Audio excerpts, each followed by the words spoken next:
Today, bacon and onion jam. Now the recipe is going to call for a pound of bacon, but my particular bacon that I like comes in a 12-ounce package. So either 12 ounces or 16 ounces, whichever way your bacon comes, we're going to take that bacon and dice it up. So not only do you want small dices, but you do want this to be pretty uniform. And I find that if you put your bacon in the freezer for about 20 minutes, it firms it up and makes it easier to cut to get that uniformity. So I have my 12-inch cast iron skillet. I'm putting my bacon in here cold, and then I'm turning my heat on, and I'm going to turn this on medium because I want to slowly render this bacon until it's crispy. So just keep an eye on this as it cooks. So while the bacon's cooking, we're going to get the rest of our ingredients together. So you want 1 onion, small to medium, diced fine. I like to use a sweet onion here. I've got 1/4 cup of molasses, and we're going to do 1/2 cup pure maple syrup, and then vinegar. Now, I like to use balsamic vinegar, but you could do a red wine vinegar, you could do an apple cider vinegar, you can pretty much do your favorite kind of vinegar. I just like the balsamic. So for my balsamic, I did 1/3 cup. Now, you could also do, and this is kind of an option that adds a really nice depth of flavor, but 1/4 cup of strong coffee. And then I like to do some Dijon, or I have spicy brown, so I'm going to go with the spicy brown, and a tablespoon or two, and then 2 cloves of garlic that I'm going to finely mix. So there are endless options of things that you can do with this bacon onion jam.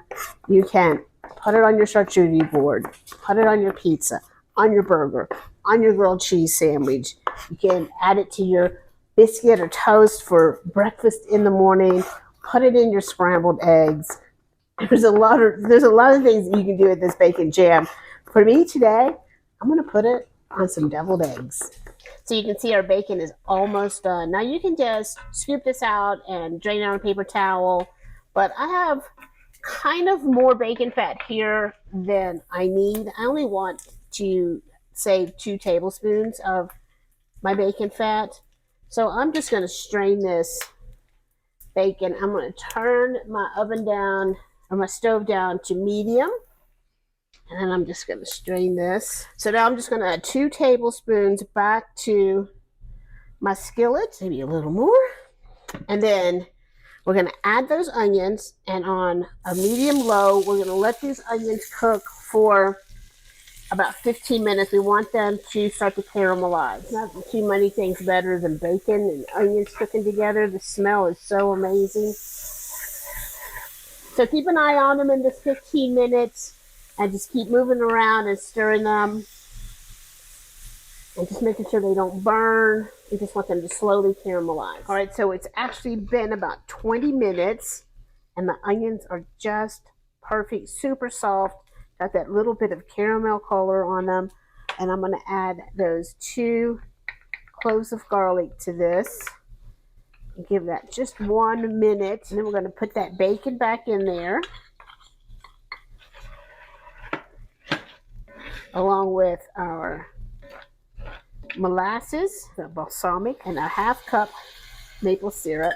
We'll do a tablespoon of Dijon mustard, a few rounds with my pepper. If you like it a little spicy, you can do a little crushed red pepper flakes in here.